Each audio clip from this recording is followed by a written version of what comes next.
En direct sur l'île Mode.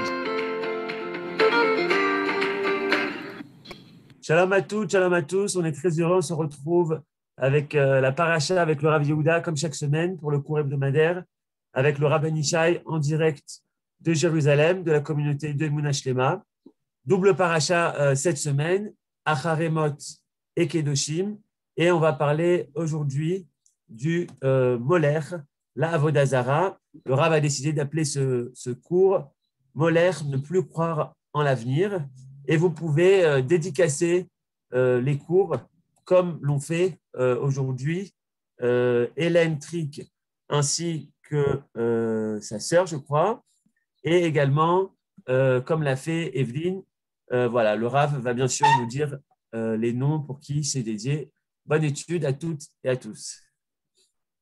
Toda Rabba, Shabbat Shalom à Aaron et à tous nos auditeurs qui sont venus nous rejoindre en Israël et en dehors d'Israël, pour le moment d'ailleurs. Et effectivement, on va consacrer ce cours à plusieurs personnes. Alors, Leilou Nishmat Henri Luc, Eliaou Aboulker, fils de Colette Messaouda et Daniel Shimon, cours consacré par ses sœurs Nicole et Giberstein et Hélène Trink. On a aussi à consacrer ce cours à Jacques-André Makhlouf Ben Yitzhak Velevana Zichrono Livracha par Evelyne Elbaz. Et on a aussi à consacrer ce cours Leilou Nishmat Shalom Ben Kamuna Arki Zichrono Livracha par sa femme Renée Arki Ben Amour, qui a voulu consacrer ce cours à la mémoire de son mari dont le décès est lundi. Alors, comme ça vient de vous être annoncé par Aaron, nous avons deux parachiotes qui contiennent énormément de mitzvot. Et en même temps que les mitzvot, en fait, ces parachiotes contiennent des messages. Et en réalité, on doit s'habituer à l'idée que les mitzvot ne sont pas des ordres seulement, ne sont pas des obligations imposées à l'homme, mais sont en fait des messages. Chaque mitzvah contient un message qui est moral, mais aussi un message qui est spirituel. Et le Rav Kook avait un grand projet.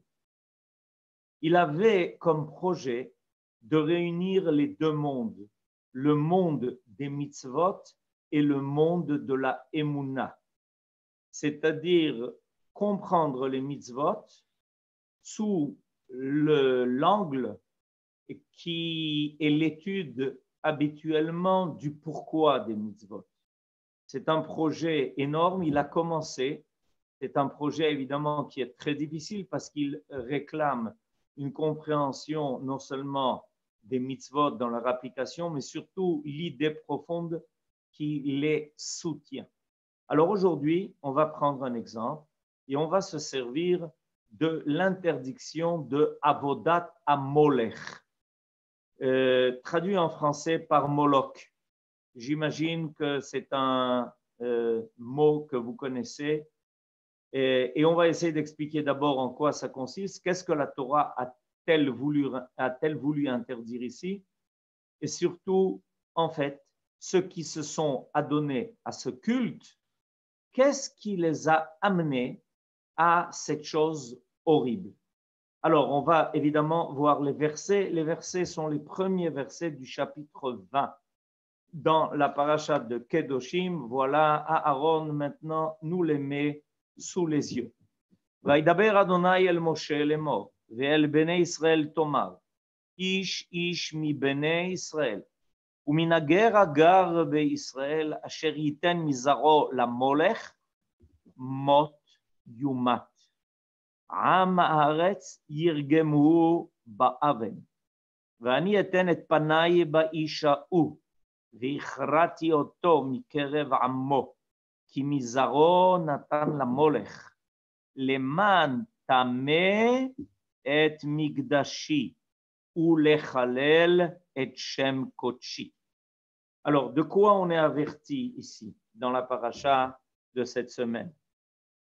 L'Éternel parla à Moïse en ces termes: quant aux enfants d'Israël, tu leur diras, quiconque parmi les Israélites ou les étrangers livrerait quelqu'un de sa postérité à Moloch doit être mis à mort. Le peuple du pays le tuera à coups de pierre, c'est-à-dire le peuple entier devra le lapider. Moi-même, je dirigerai mon regard sur cet homme et je le retrancherai du milieu de son peuple, parce qu'il a donné de sa postérité à Moloch, souillant ainsi mon sanctuaire et avilissant mon nom sacré. Qu'est-ce que la Torah nous dit ici? Et je voudrais souligner que de façon très surprenante, cette interdiction va revenir à plusieurs reprises dans la Torah. Par exemple, elle apparaît déjà dans la paracha de Acharemot, au chapitre Yutret, verset Kaf Aleph. Il y a déjà cette interdiction qui apparaît. C'est-à-dire que demain, quand vous entendrez la lecture de la Torah, vous entendrez cette interdiction une fois après l'autre, et dans la paracha de Acharemot, et dans la paracha de Kedoshim. Et ça ne se termine pas là. À nouveau, dans le Chumash Devarim, aussi dans le chapitre 18, c'est facile à se souvenir, dans le livre de Vayikra, c'est dans le chapitre Chai, et dans le Chumash Devarim, c'est aussi dans le chapitre Chai. À nouveau, la Torah parle de cela.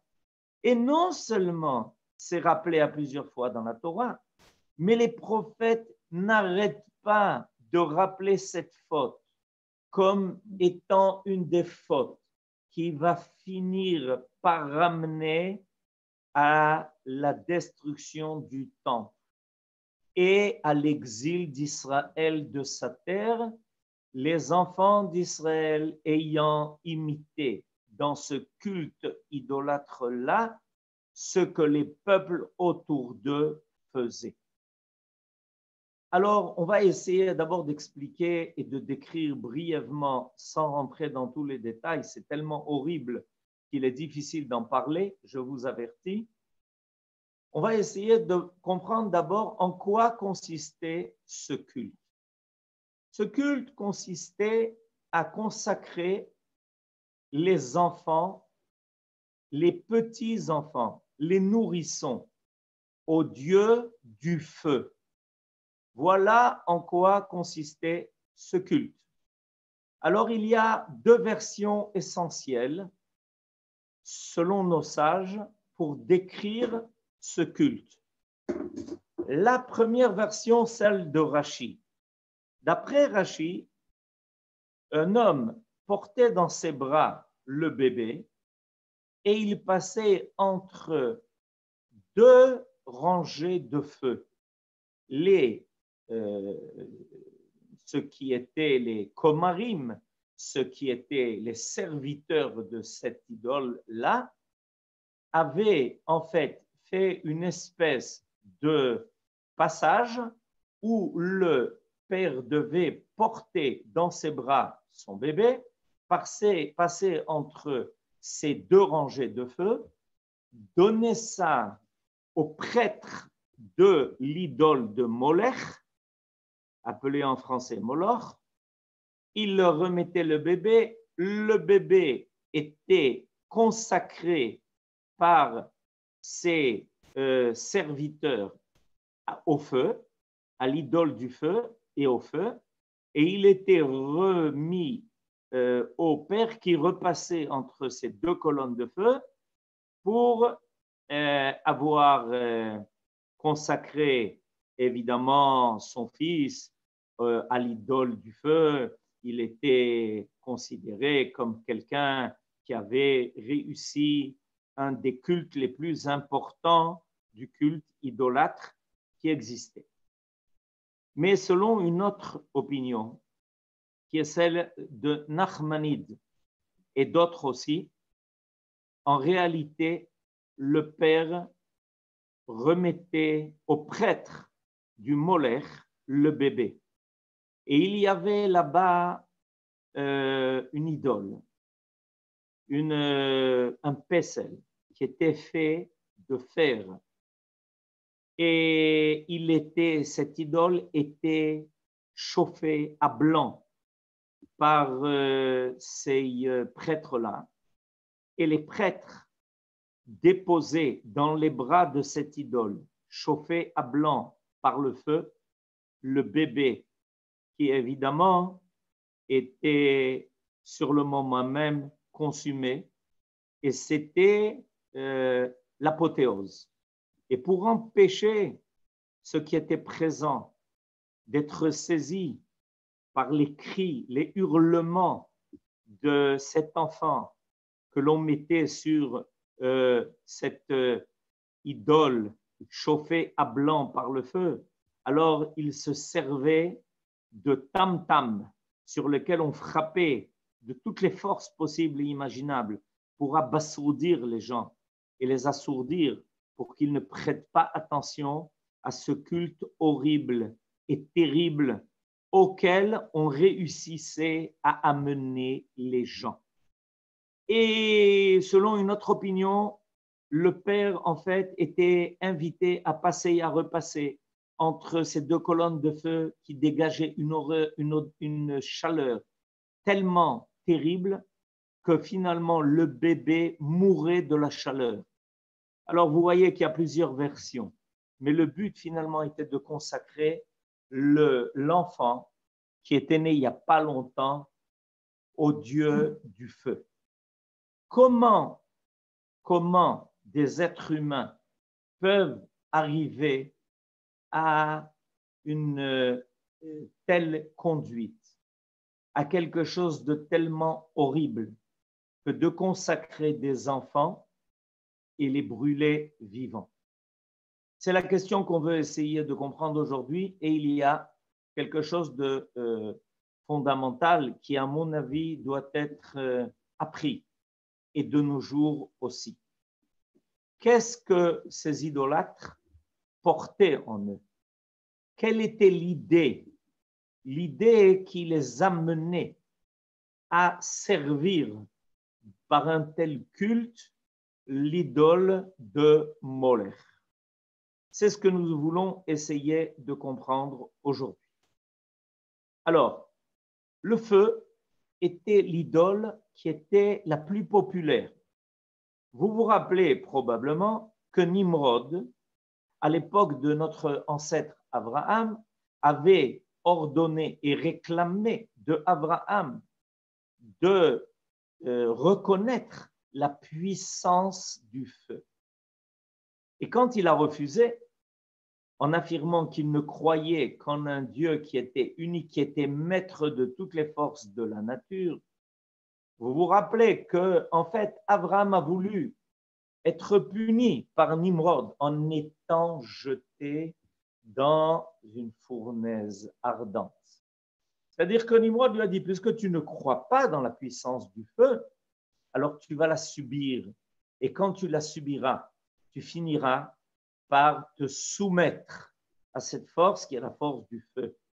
Donc, depuis très longtemps, les hommes ont été hypnotisés par le feu, par la puissance du feu. La puissance du feu, c'est une puissance qui, lorsqu'elle est bien contrôlée, alors on peut en faire un feu de camp pour se chauffer, on peut s'en servir pour s'éclairer, mais quand on la laisse se déchaîner, elle détruit tout, elle efface tout. Rien ne peut lui résister. Malheureusement, nous avons, nous, le peuple d'Israël, plusieurs fois subi les conséquences catastrophiques d'un feu qui s'est déchaîné contre notre peuple. Dans les temps les plus reculés, je viens maintenant de donner comme exemple Abraham, qui a déjà été jeté dans une fournaise ardente. Et les exemples ensuite ne manquent pas. Combien de fois, malheureusement, on a dû subir la folie des hommes qui ont voulu se servir du feu pour nous faire disparaître de la terre. Le feu, donc, a une puissance destructive unique. Et rien ne ressemble à la puissance destructive du feu. Alors, c'est quoi cette idolâtrie horrible et terrible dont nous parlons? En réalité, il faut savoir que le monde idolâtre est un monde qui ne croit pas à l'éternité du monde. Il ne croit pas à la possibilité que le monde puisse un jour réussir. Il ne croit pas à la possibilité d'un avenir qui soit meilleur.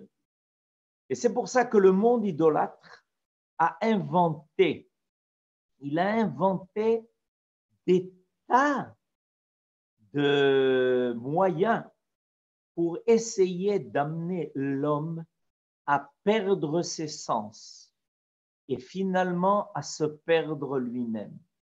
En disant, sache que tu as très peu de temps pour jouir, tu as très peu de temps pour profiter de ce qui t'a été donné.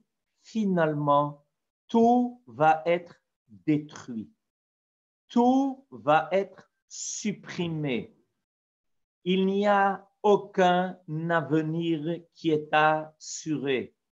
Il n'y a aucun espoir dans l'avenir qui attend le monde et l'homme. C'est un état de Yehush. Cet état de Yehush, c'est un état qui ensuite va être un état où on est désespéré. Il va ensuite apparaître sous plusieurs formes, dans plusieurs façons de le présenter aux civilisations et dans plusieurs philosophies. Mais en réalité, il tire déjà sa source dans la mythologie idolâtre qui se situe très très loin. Et vous savez que dans les temps même les plus récents, ceux qui étaient habités par cette volonté de détruire le monde essayaient de trouver leur source dans la mythologie ancienne où il n'y a aucune retenue, où on doit laisser complètement à ses sens jusqu'à les perdre. On doit être en extase qui se permet de se laisser aller jusqu'au bout et jusqu'à la mort. Alors, qu'est-ce que, en fait, cette idolâtrie fait? Cette idolâtrie, il faut bien comprendre qu'on n'amenait pas des parents à sacrifier leurs enfants et à les faire brûler vivants devant eux, à leurs yeux, s'il n'y avait pas une préparation qui se faisait. Il y avait toute une préparation qui se faisait. Il faut s'habituer à cette idée. Ce n'est pas sous un coup de folie que tout d'un coup, un père ou une mère prenait ses enfants dans ses bras, courait vers l'idole et mettait son bébé qui venait de naître et qu'il avait choyé jusqu'à présent et le déposait dans les bras du Molaire. Ce n'est pas du tout comme ça que ça se passait. Il y a toute une civilisation qui entourait la civilisation idolâtre. Et petit à petit, on habituait les hommes qui étaient sous le coup de cette civilisation à ne plus croire dans le mahar, à ne plus croire dans le demain. Sache une chose, de toutes les façons, tout le monde va mourir, tout le monde va disparaître. Et ça se passera peut-être de la façon, dans un catalysme le plus terrible. Il y aura une apocalypse. Alors, tu as pensé amener des enfants pour vivre, mais ils sont destinés en réalité à disparaître. Alors, plutôt qu'ils disparaissent comme ça, fais-le toi-même, de ta propre initiative, et consacre-le à la force du feu pour que le feu soit clément avec toi, en consacrant tes enfants au feu, tu reçois une prolongation qui te permettra, toi, de continuer un peu à jouir. Regardez l'idée qui se cache là-dedans. C'est une idée extrêmement pernicieuse et extrêmement grave. Et c'est une idée qui ensuite va être enrobée dans de belles idées. Cette idée que, en réalité, vous les parents, vous n'avez rien à espérer. Il n'y aura pas de monde qui est meilleur. Mais pourquoi? Parce que le monde est dominé par des forces qui sont aveugles. Je voudrais, à ce propos, vous ramener une autre interdiction. Une autre interdiction qui figure dans notre paracha. Cette autre interdiction, c'est l'interdiction de l'otéronenu. C'est l'interdiction de présage. En quoi consiste-t-elle? Ça veut dire qu'on décide de faire ou de ne pas faire quelque chose en fonction d'un jour qui soit bon ou qui soit négatif. Cette semaine, il y a déjà quelques jours, il y a quelqu'un qui est venu me parler de son futur mariage et il m'a dit qu'il a rencontré quelqu'un ou quelqu'une qui lui a, quand il a parlé avec cette personne du mariage, alors il a dit, quand est-ce que tu comptes te marier? Alors il a commencé à donner des dates possibles et elle lui dit, non, tu sais, ce jour-là, ce n'est pas un jour propice. Et ce jour-là, surtout pas te marier.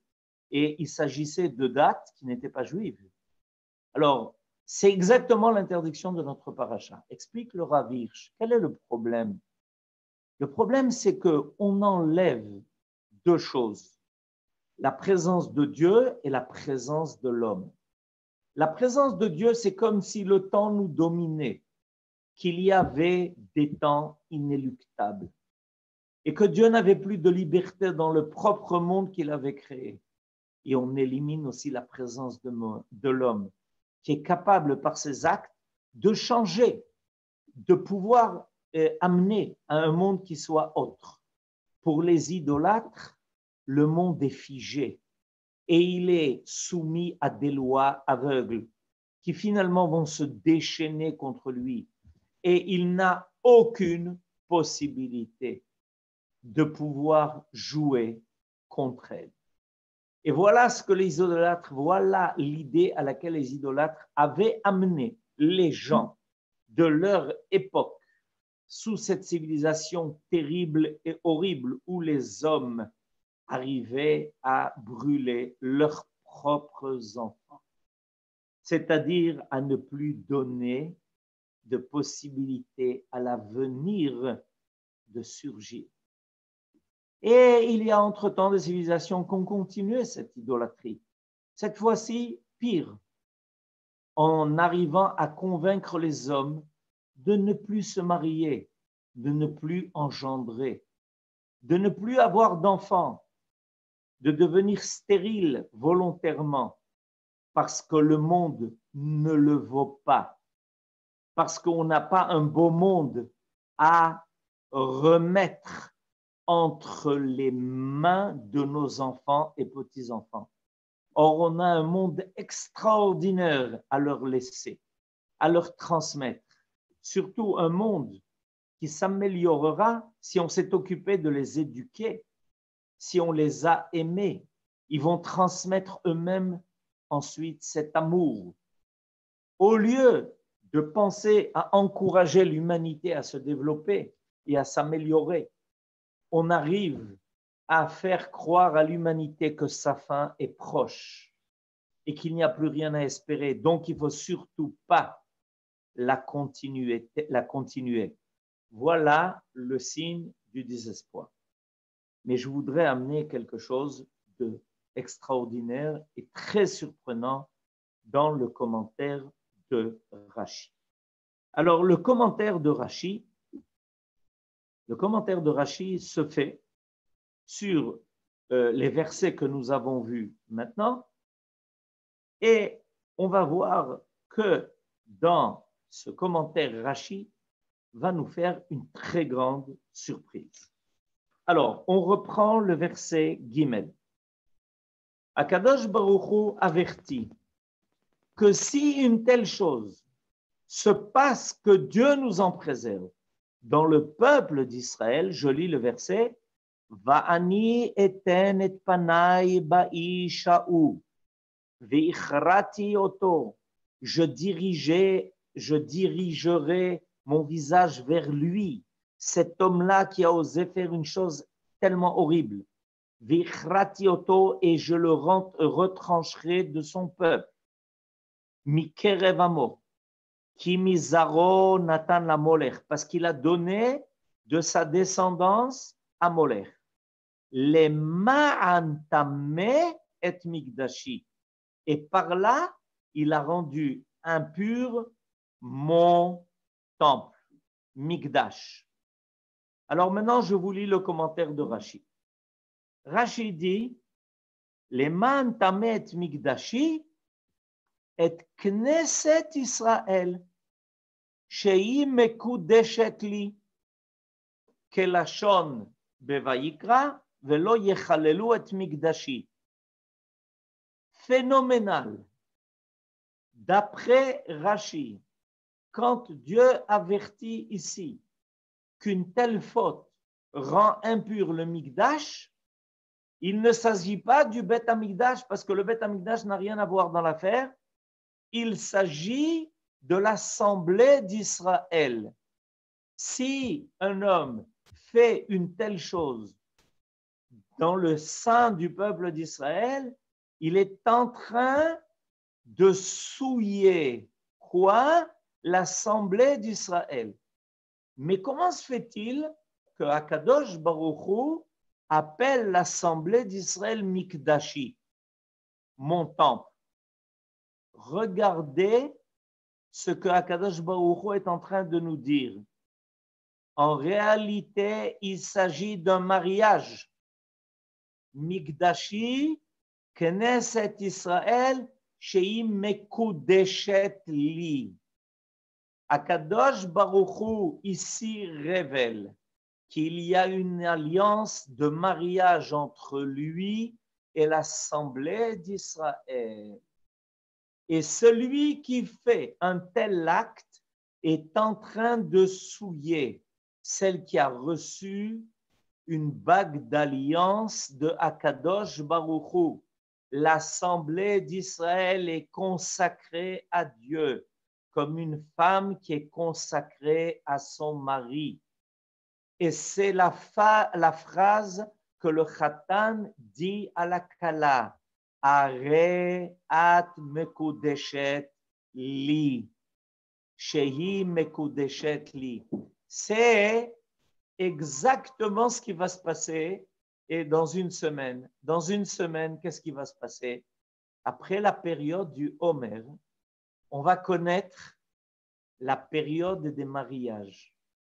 Et chaque khatan va consacrer sa femme pour vivre avec lui à jamais. Ça sera une alliance qui sera définitive et personne n'aura plus le droit de s'introduire dans ce couple-là, dans ce foyer-là. Toute personne autre que le mari est un étranger. Et étant étranger, il doit faire très attention de ne pas porter atteinte à l'unité de ce couple-là. C'est souiller cette alliance.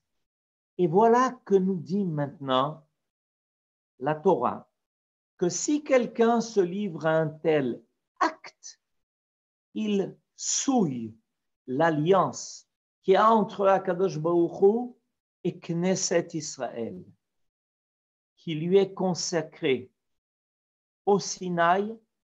Le Khatan, Akadosh Baruch Hu, a dit à l'assemblée d'Israël, Are at mekudeshet li. Pour quand? Pour toujours. pour l'éternité. Et sache une chose, les enfants qui vont naître dans Knesset Israël sont mes enfants. Banim atem l'Hashem Elokechem. Les enfants d'Israël, en réalité, sont les enfants de Akadosh Baruch Hu. Vous entendez? De ce couple-là, qui est Akadosh Baruch Hu et Knesset Israël, naissent des enfants. Les enfants que les parents d'Israël mettent au monde sont tout de suite les enfants de Akadosh Baruch Hu.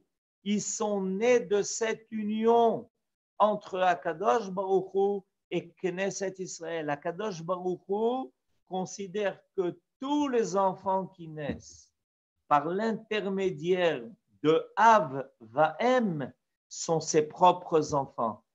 Et regardez, la parashat Kedoshim commence par la recommandation d'avoir crainte de son père et de sa mère.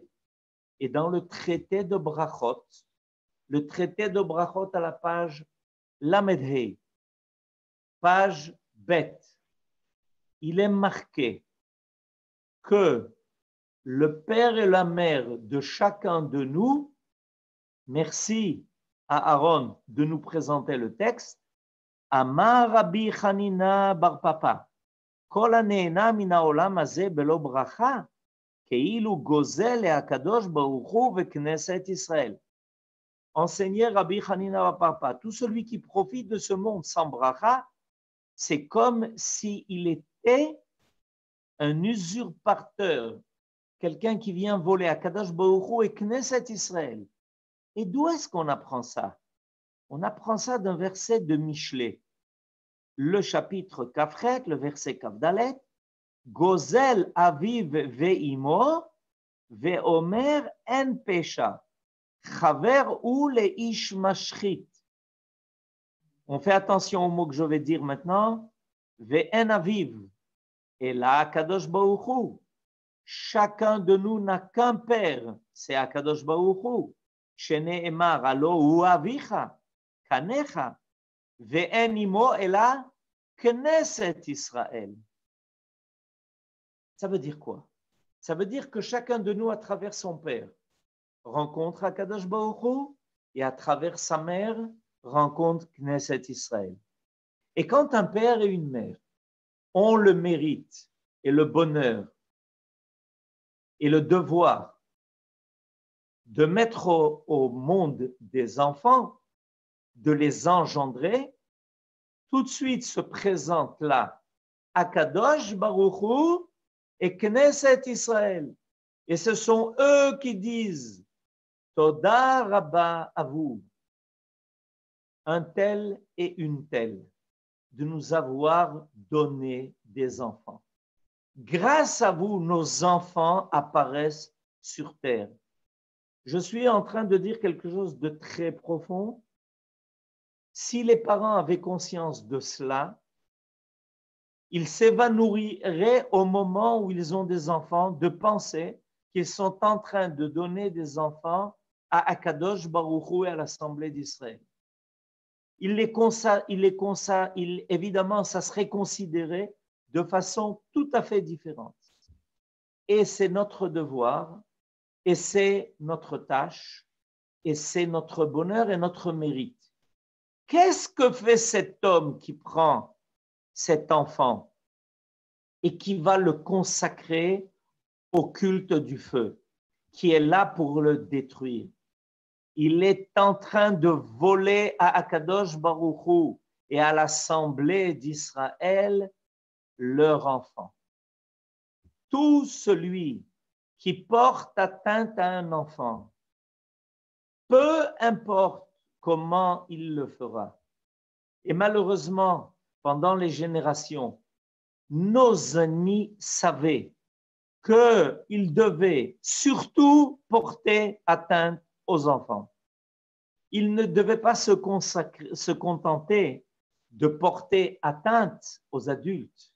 Ils savaient qu'ils devaient voler de Akadosh Baruch Hu et de l'Assemblée d'Israël ces enfants-là, ces bébés. Et c'est pour ça qu'avec une cruauté énorme, ils osaient porter atteinte aux enfants d'Israël, au béné Israël. Je voudrais faire une remarque à propos de cela. Nous avons 10 ans, 20 ans, 30 ans, 40 ans, 50 ans, 60 ans, 80 ans, 90, 100 ans, 120 ans, et on s'appelle encore les béné Israël. On est considéré encore comme des enfants. Béné Israël, parce qu'on reste toujours les enfants de Akadosh Baruch Hu et de l'Assemblée d'Israël. On n'a jamais quitté ce statut. On doit savoir que protéger, on doit savoir qu'assurer et assumer la vie des enfants d'Israël, c'est assumer la vie des enfants de Akadosh Baruch Hu et de l'Assemblée d'Israël. Voilà pourquoi Akadosh Baruch Hu est tellement en colère. Sachez que les termes qui sont employés à propos de Avodat HaMolech sont très rares dans la Torah. Akadosh Baruch Hu dit qu'il s'occupera lui-même de la façon la plus totale et la plus terrible de celui qui suivra un tel culte.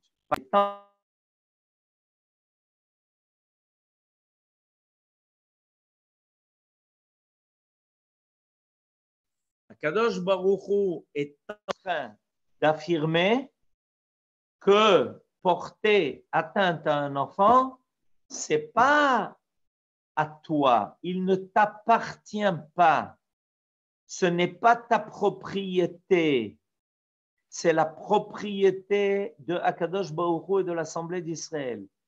Et il y a eu un mariage, et ce mariage a engendré le peuple d'Israël que nous sommes aujourd'hui, et à travers toutes les générations. Combien on a soin des enfants? Combien on essaye de les protéger? Combien on est soucieux de leur avenir? Combien on voudrait leur donner? Et surtout combien on doit être soucieux de leur avenir, mais pas seulement physique, mais de leur avenir moral et de leur avenir spirituel. Parce que chacun des enfants qui naît dans le peuple d'Israël est pour, aux yeux de Akadosh Baruch Hu, celui qui est le fruit de l'alliance qu'il a contractée avec Knesset Israël. Et c'est pour ça qu'il est marqué ici que celui qui fait un tel culte tellement horrible et tellement terrible, il est en train de souiller le foyer d'Israël. Le foyer d'Israël, c'est cette femme qui a été consacrée par Akadosh Baruch Hu. Toda Rabba, merci beaucoup à Aaron de nous le montrer en grand. Les Ma'an Tamet Mikdashi, tu as souillé mon Mikdash. Mon Mikdash, c'est mon foyer, dit Akadosh Baruch Hu. Akadosh Baruch Hu a sa demeure, il a son foyer, il a sa maison, il a sa résidence. Et surtout, ne pas le souiller, ne pas porter atteinte aux enfants d'Israël, les protéger de tout ce qui risque de les atteindre dans leur corps et dans leur âme. Et c'est moi qui ai consacré l'Assemblée d'Israël. Areat mekud deshetli. Aujourd'hui, on a appris une nouvelle signification du Mikdash. Quand nous allons Bezrat Hashem, au Bet HaMikdash, nous allons, comme une femme, rejoindre son mari dans sa maison, dans son foyer, dans sa demeure. Et on amène avec nous nos enfants. On amène avec nous même les tout petits enfants, même les nourrissons dans les berceaux. Il y a une mitzvah qui est la mitzvah Akel. Dans la mitzvah Akel, elle sera dans 2 ans, si Dieu veut. L'année prochaine, c'est une année de Shemitah. Après l'année de Shemitah, à la fête de Sukkot, il y a une mitzvah qui s'appelle mitzvah Akel, où on doit rassembler tout le peuple à Yerushalayim, au Kotel. Non, on espère au Bet HaMikdash. Et la Torah dit d'amener même les bébés dans leur berceau. On vient amener à Kadosh Baruch Hu nos enfants.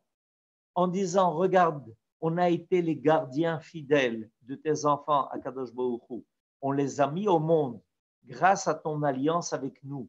Et le peuple d'Israël est toujours vivant et continuera de vivre et à donner vie. Amen, Ken Yehi Ratzon, Toda Rabba, que des bonnes nouvelles si Dieu veut, et surtout beaucoup d'enfants. Amen, Ken Yehi Ratzon. Toda Rabba, merci beaucoup, Rav Yehuda Ben Ishai de la communauté Emunah Shlema. Alors là, pour trouver une musique, il n'y avait pas plus facile. Hein. Vezakeni, les Gadel, Banim, Ubnevanim, qu'on ait le mérite de ne pas faire comme le molaire qui les faisait passer dans le feu, mais à l'inverse, de les faire grandir, Besimcha, dans la Torah, en Eretz Israël. Shabbat Shalom, Rav Ben Ishai, et Shabbat Shalom à tous. Vous pouvez ouvrir vos micros. Shabbat Shalom. Shabbat Shalom. Shabbat Shalom. Merci beaucoup, Rav. Magnifique. Magnifique. Merci beaucoup. Shabbat Shalom. Bah, Shabbat Shalom. Shabbat Shalom, Rav. Très sympa. Shabbat Shalom, Rav. Shabbat Shalom, Toda Rabba. Extra. Shabbat Shalom, Rav. Shabbat Shalom. Shabbat Shalom. Shabbat Shalom, merci beaucoup, c'est très, très, très beau. Très actuel. Shalom, Arabe. Shalom.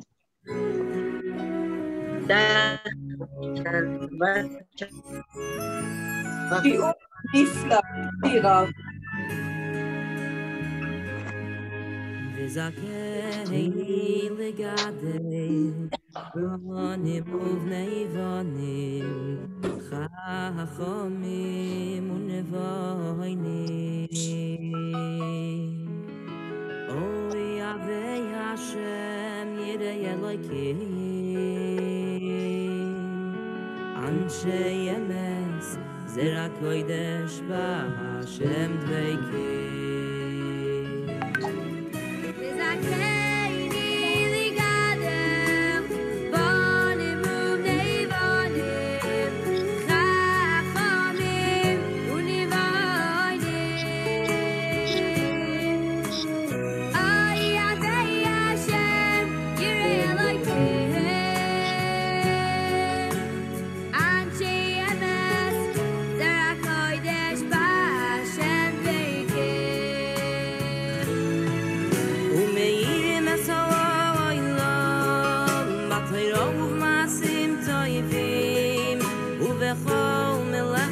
Avoida saboy